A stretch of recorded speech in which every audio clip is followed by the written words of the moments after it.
Welcome to the Writing in Your Jammies podcast. I'm your host, Jeannie Hall, and I'm a creative inspiration coach who helps writers reignite their creative sparks.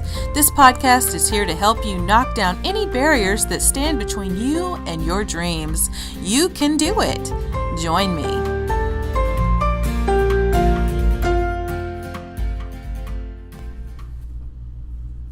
Hello, and welcome to the Writing in Your Jammies podcast. This is episode 34, Bravery. So today I want to talk to you about how necessary bravery is to those of us on spiritual journeys. It takes bravery to dare to dream about the life we want rather than the one we have, even if our lives are already pretty damn good. It takes bravery to be willing to feel your emotions rather than smothering them in a vice or bad habit, like overeating, or smoking, or drinking, or drugs, or overworking, or anything else. For example, I recently had a problem with my website that kept me from being able to not just post any of my blogs, but create these podcasts and share them on the site. So that was a little bit of a problem, considering I use this website and my podcast to communicate with you guys, and I depend on both of those to continue to build my fledgling business, Writing in Your Jammies. Well, I was, shall we say, a bit perturbed. In the past, I would have done what life coach Brooke Castillo terms as buffering. I would have loaded up on unhealthy food, probably focused heavily with the concentration of chocolate, and buried my annoyance and frustration with tons of sugar. But now, I work to not buffer. I let myself feel my emotions, and I expose myself to the full brunt of them. Why? Because not buffering means that I can be the weight I want to be. Not buffering means I can trust myself to make the right decision at the right time. By not buffering, I become the person I want to be. Now, is this hard? This whole not buffering thing? Yes. But is it worth it? Absolutely.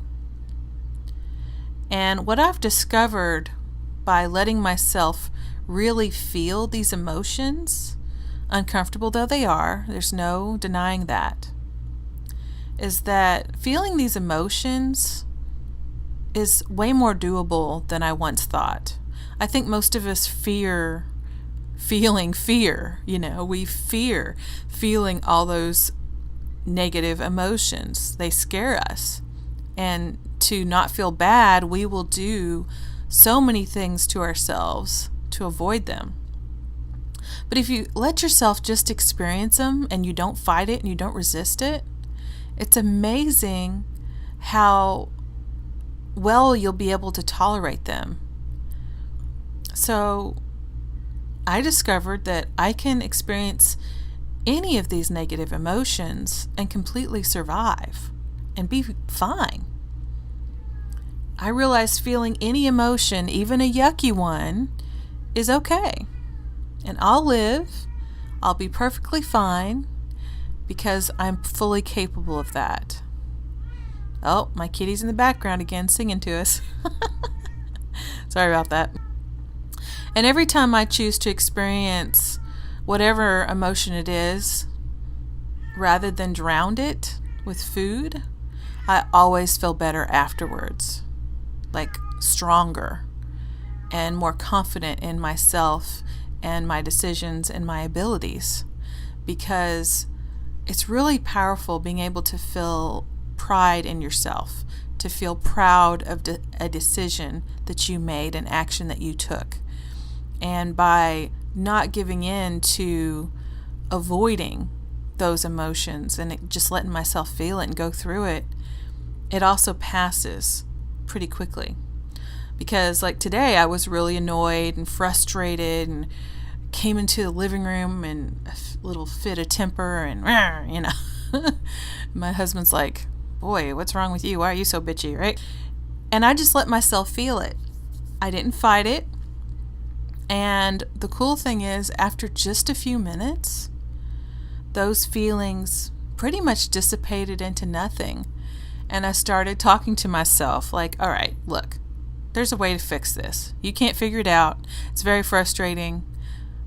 But there is, if it's like this tomorrow, then I'll contact someone, I'll get some technical help from customer service, and I'll get it fixed with the website. That's what I'll do. And I took a deep breath, and the rest of the night I was back to normal. I was me. I was fine. I wasn't grumpy. I wasn't frustrated. I wasn't annoyed. So by letting myself actually feel that way for a little bit and not fighting it, not fighting that I was frustrated and annoyed, I was able to let it pass right through me, go out the other side, and be done with me. Because I think a lot of the time we resist these emotions because we're so scared of feeling them. We're so hesitant to be uncomfortable in any way, to experience discomfort in any way, that we will fight them tooth and nail. And then it just builds and builds and builds and builds and builds.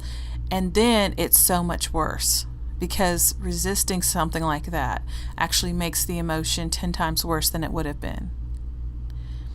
And one thing Brooke Castillo talks about too is she talks about resistance. She uses the analogy of like a beach ball in a swimming pool.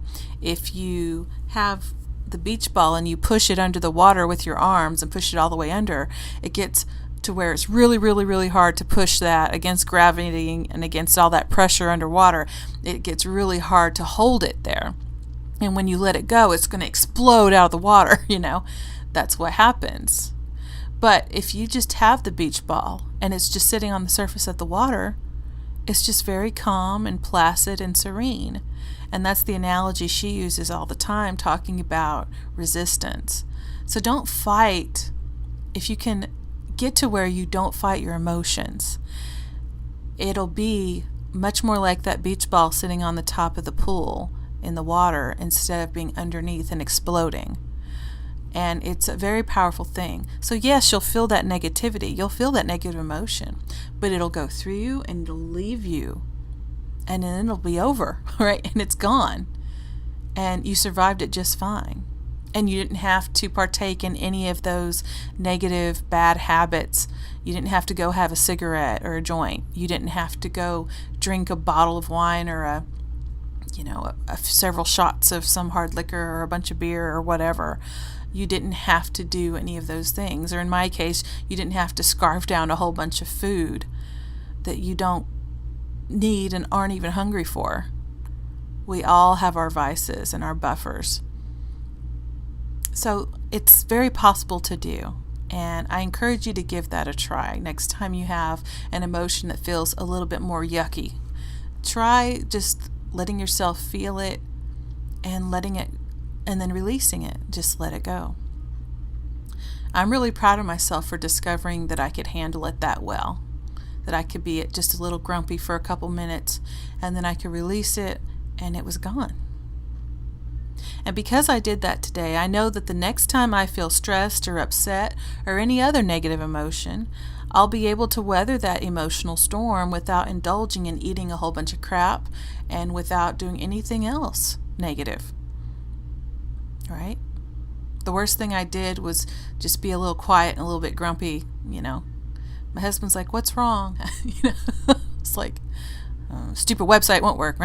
Well, but if that's the worst that came of it, right? That's fine. So will experiencing negative emotions still suck?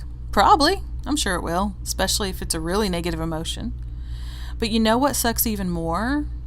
Packing on a bunch of weight because I'm resisting feeling what I'm actually feeling.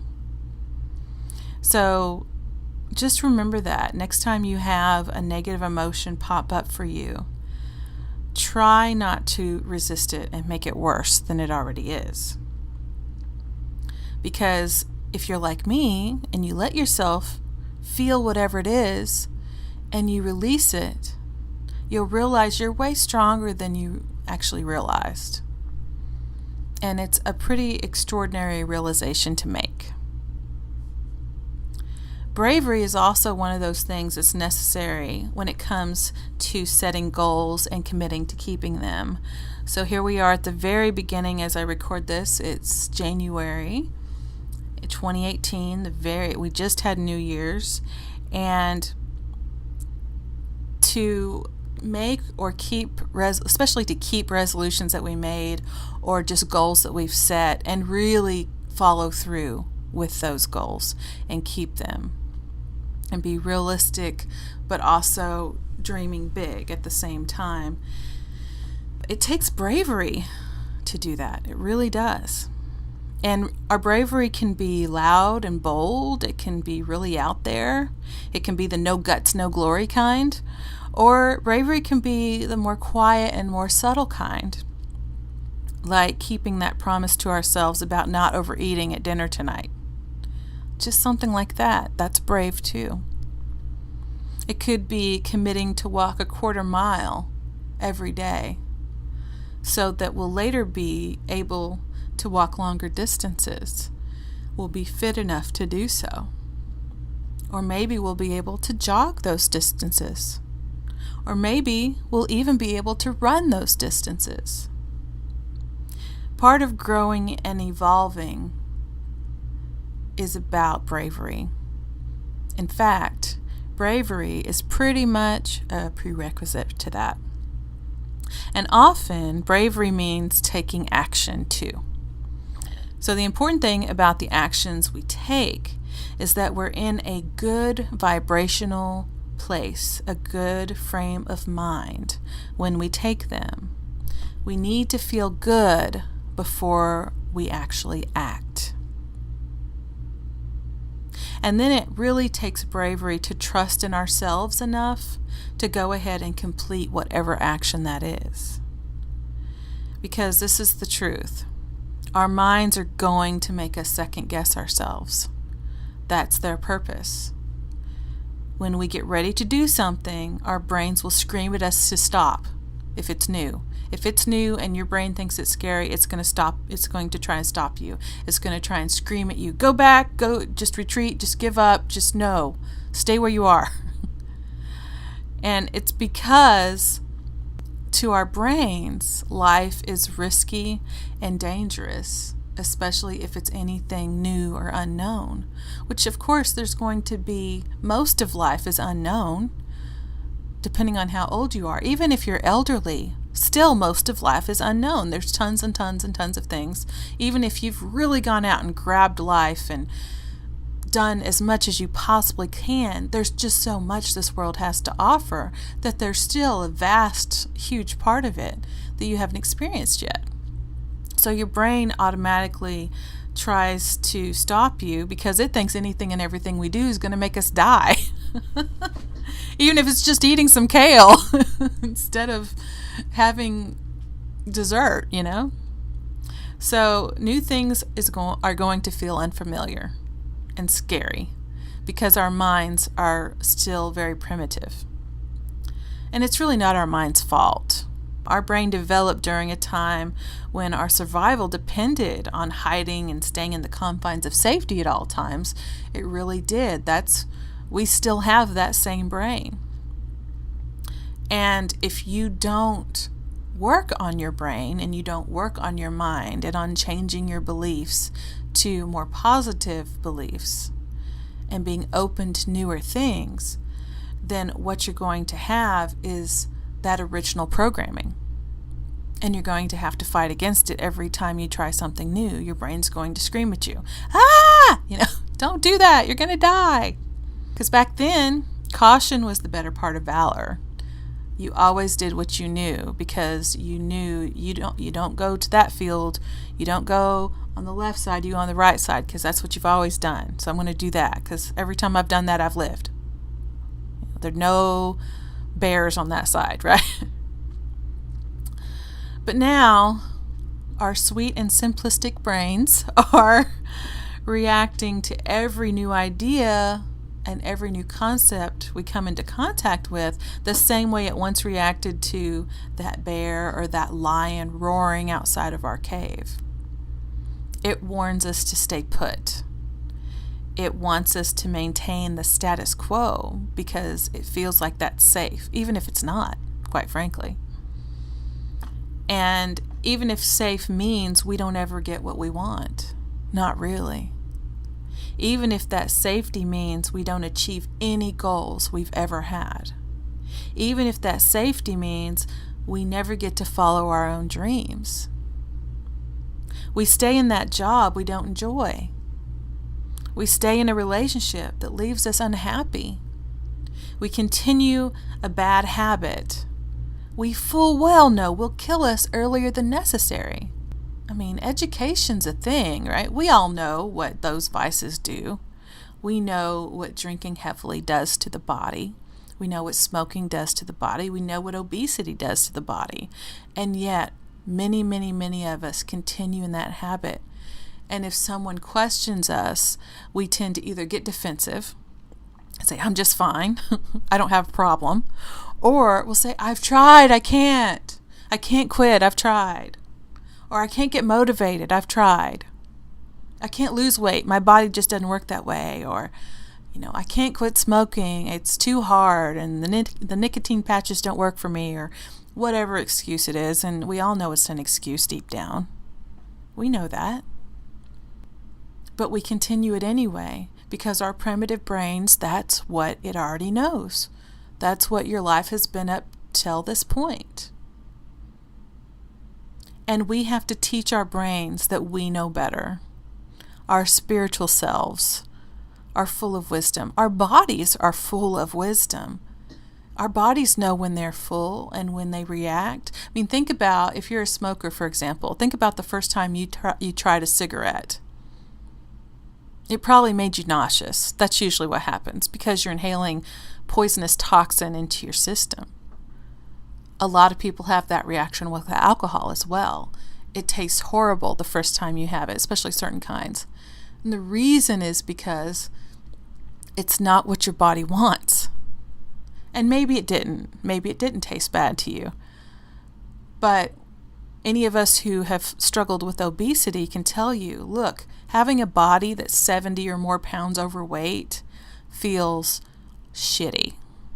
You can't get up as easily as you want. Everything hurts, especially if you're over a certain age. And you struggle to do things that as a kid you remember doing easily. Or maybe when you were thinner. Maybe you were a thinner adult early in your life. And you remember being able to do things, and now you just can't picture yourself doing that. And you dread doing anything, even a single flight of stairs. You're like, oh God, I don't want to go up there. Right? Because our bodies, it's too much weight for our bodies, and it makes our joints hurt, and it makes us breathe hard and sweat and all sorts of things we don't like. But is staying heavy the answer? I think we know the answer to that.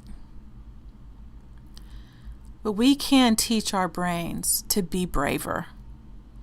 And it does take bravery. It takes letting yourself imagine doing the thing you really want to do, whatever that is, and being brave enough to know you can do it deep down. And being willing to retrain your brain to think and react differently to the same stimuli. So like anger, let's say your problem is that you have anger management issues. When you train your brain a certain way, you'll start to realize anger does not have to automatically equal screaming. It just doesn't. And stress, for example, we all have that, I think. I don't know anyone anyone I know anyway, who's ever told me, oh no, I have no stress. Everybody I know has some sort of stress in their life. But stress doesn't have to equal eating half a gallon of ice cream, right?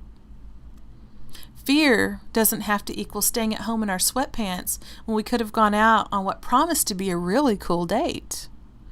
We had a really good feeling about that other person, but asking them out or agreeing if they asked us out makes us hesitate, and fear takes over, and our brain's like, no, no, no, no, no. Keep the status quo, keep the status quo.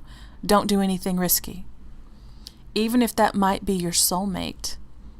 And maybe it's not your soulmate, but it's, what's the harm going to be? What, a bad date, right? So go home early. But putting yourself out there is sometimes necessary if you don't want to be single anymore.